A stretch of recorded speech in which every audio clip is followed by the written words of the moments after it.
Bonjour, nous voilà aujourd'hui pour ce tirage du mois de juillet 2026. Un tirage qui vous demande, qui vous invite à vous connecter à votre intuition. Vous allez voir dans le tirage qu'on ne parle pas de mental, que là, c'est très important de vous reconnecter à vous, à qui vous êtes, à votre âme, à vos besoins, à vos ressentis, parce que ce sont eux qui vous montrent votre chemin. Le chemin de l'épanouissement, le chemin vers lequel vous allez vraiment pouvoir être bien et dans la durée. Donc c'est un mois qui peut être transformateur si vous le désirez, puisque vous avez bien sûr votre libre arbitre. Et ça peut être un mois un petit peu, comment je dirais, peut-être chamboulant parce qu'il va y avoir des décisions à prendre, puisque vous avez pris beaucoup de décisions dans votre vie avec votre tête. Et là, ce qu'on vous demande, c'est de prendre des décisions avec votre cœur. Et vous allez vous rendre compte qu'il y a beaucoup de décisions prises avec votre tête et ça ne correspond pas aujourd'hui avec vos besoins, vos réelles envies et votre vibration. Donc c'est vraiment un mois pour vous connecter à vos besoins et surtout les écouter. Écoutez les signes de vos guides, écoutez vos ressentis pour commencer un alignement avec qui vous êtes et non pas avec ce que vous faites ou ce que vous pensez devoir faire. Donc profitez bien de ce mois de juillet et puis moi je vous retrouve pour le mois d'août. Alors nous voici pour ce tirage du mois de juillet.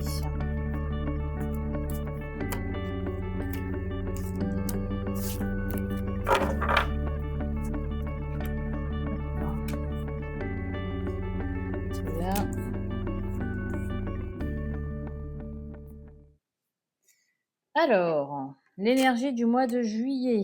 Ah, une belle énergie. Alors, hop, un bon départ. Un arcane majeur. Ça bouge, ça bouge, ça bouge. Alors, l'as de bâton. Hop. L'énergie du mois de juillet. Tic. Donc, nouveau départ, c'est un as. Le bâton, c'est l'action. Et on est sur la manifestation, la réflexion qui pousse mon action. Vous voyez que là, on est sur une carte où on est sur le troisième œil. Et puis, il y a des choses qui sont en train de se créer. Ça veut dire que certainement, avant, vous étiez en train de mener votre vie, vos choix, vos actions selon votre mental, selon quelque chose qui pouvait vous rassurer ou vous sécuriser. On peut aussi voir le filet de sécurité d'ailleurs là-dedans. Et là, ça vous dit que vous allez commencer à prendre vos décisions, à faire vos choix, à réfléchir, à observer les choses avec votre cœur, avec vos ressentis et non plus avec le mental. Et ça change complètement la donne, ça change complètement la vie, cette histoire. C'est vraiment une autre manière de fonctionner. C'est se connecter à vos besoins. Et plus à ce qu'il faudrait faire, ou à ce qui me rassure financièrement, etc., etc. C'est vraiment d'écouter vos besoins, d'écouter ce qui vous traverse. Et on commence par un arcane majeur qui est le gardien du sacré. Donc là, le mois de juillet, on est vraiment dans l'énergie de l'intuition. Le gardien du sacré, c'est toutes ces petites marches qui vous ramènent au plus proche de votre essence, de votre intuition, de votre âme, de qui vous êtes profondément. Cette carte-là, ça veut dire que je suis plus dans le mental, je suis plus dans mes peurs, je suis plus dans mes doutes, je fais confiance à ce que je ressens, je fais confiance aux signes, à mes guides, à mon âme, à mon intuition, et je n'ai plus de doute. Et vous voyez, cet homme, la vie est quand même beaucoup plus légère que d'être dans le mental. Donc là, c'est un arcane majeur, ça veut dire que c'est un changement radical. Mais ce qui n'est pas surprenant puisque c'était déjà l'énergie du mois.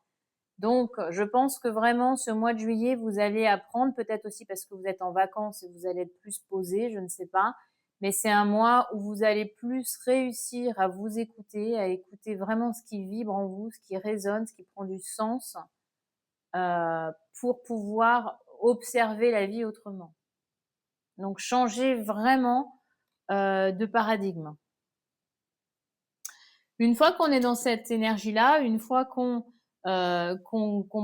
gravite les marches petit à petit avec votre intuition, eh bien, il y a un moment donné, il y a deux mondes qui sont qui se pas qui se confrontent, mais comment je pourrais dire ça? Euh, qui cohabitent, on va dire. Voilà, j'aime pas le mot confronter parce que ça sous-entend qu'il y a une guerre derrière et c'est pas du tout ça. C'est que là, du coup, il y avait, vous allez vous retrouver avec une partie de votre vie qui était dans le mental, dans le train-train, dans il faut faire et on se pose pas de questions, avec toute la partie énergétique que vous voyez sur le côté de la carte, et à se dire, oui, mais il y a aussi une autre partie où je fonctionne avec mon intuition, puisqu'on l'a vu ici. Donc moi, je dirais plutôt le cul entre deux chaises. J'ai pas présenté la carte, c'est la 4 de coupe. C'est là comment je fais pour me stabiliser avec tout ça. La coupe, c'est les émotions. Comment je fais pour amener cette connexion à mes besoins, à mes ressentis, etc., dans mon quotidien qui, lui, a été basé sur le mental. Je fais comment? Et il y a une sorte d'ennui parce que vous êtes excité par votre nouvelle façon de penser, votre nouvelle façon de vivre. Et d'un autre côté, vous êtes confronté à la réalité que vous étiez créée jusqu'à présent. Et qui, pour le coup, peut vous paraître ronron, etc., et que ça ne vous convienne plus. Donc, c'est comment vivre avec cette nouvelle énergie dans un monde que j'ai construit avec mon mental. Je sais plus, je crois qu'elle était à l'envers, celle-là. Je sais plus. Bref. Donc, là, c'est comment on dit mener la chèvre et le chou, parce que vous n'êtes pas complètement basculé totalement dans la connexion à votre âme, à votre être. Vous avez envie de quitter ce chemin du mental parce que vous n'êtes pas satisfait de cette vie-là. Et du coup, ben voilà, je suis coupée en deux, quoi. Ça, c'est vraiment l'histoire. Donc, qu'est-ce qu'il va falloir faire pour ne plus rester le cul entre deux chaises? Il va falloir passer par un moment qui va peut-être pas être forcément agréable, qui est le 10 de bâton. Oui, c'est ça. J'ai eu un doute en le disant. Qui est le 10 de bâton. Ça veut dire je me libère de tout ce dont je n'ai plus besoin, de tous les poids, de toutes les décisions que j'ai prises avec mon mental. Ça peut être un travail, ça peut être une manière de vivre, ça peut être le conjoint, la conjointe, ça peut être des relations amicales, ça peut être un sport. C'est cette remise en question-là. En fait, vous remettez en question cette partie de votre vie où il n'y a pas la connexion à moi-même. Le 10, c'est la dernière carte. Hein. Ça va que jusqu'à 10.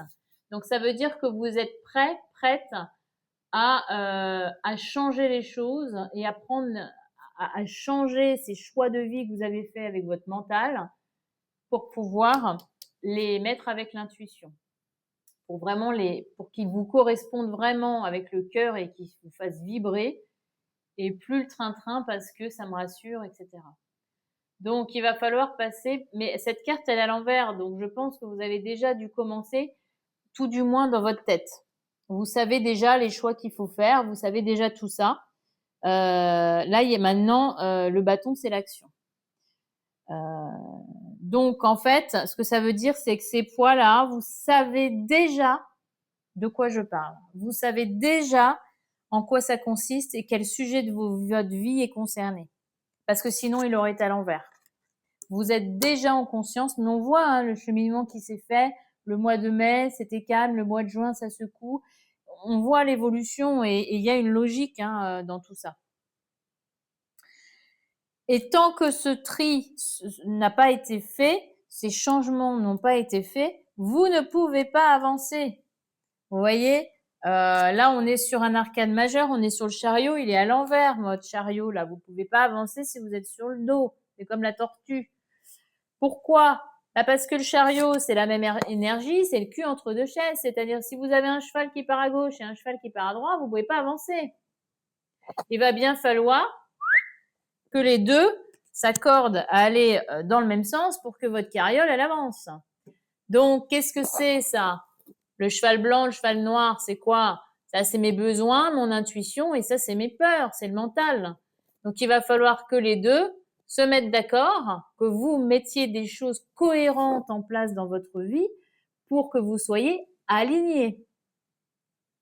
C'est l'alignement des 2 chevaux, c'est votre alignement entre vos besoins, votre intuition et votre mental qui vient vous faire peur et vous mettre en insécurité. Et à partir du moment où les 2 chevaux vont dans le même sens, ça va très vite. Après, on est sur un arcane majeur. Ça veut dire qu'une fois que vous serez lancé, plus rien ne vous arrêtera. Et regardez en haut, on est quand même dans les mêmes couleurs de l'énergie. Donc, il y a vraiment cette carte-là, elle ne peut se manifester, à l'endroit en tout cas, que quand vous aurez fait ces choix-là. Donc, pensez bien, ce qu'il faut retenir de ce mois de juillet, écoutez votre intuition, peu importe que ce soit des petites ou des grandes décisions, la réponse, elle est là. Hein. On n'a pas de mental dans le jeu. Hein. Il n'y a pas de mental. Hein. Il n'y a aucune carte sur le mental. On est vraiment dans l'intuition. Donc, faites-vous confiance. Faites confiance à vos ressentis. Vos ressentis, je vous le rappelle, ce sont vos guides qui vous parlent. C'est votre âme qui vous parle. Tout ce que vous ressentez, c'est forcément le bon chemin. Ils sont pas là pour qu'on se plante. Donc, à chaque fois que vous allez écouter votre intuition, vous verrez que ce sera forcément épanouissant et ce sera forcément la décision qui va vous épanouir sur le long terme. Donc, faites-vous confiance et vraiment écoutez votre intuition.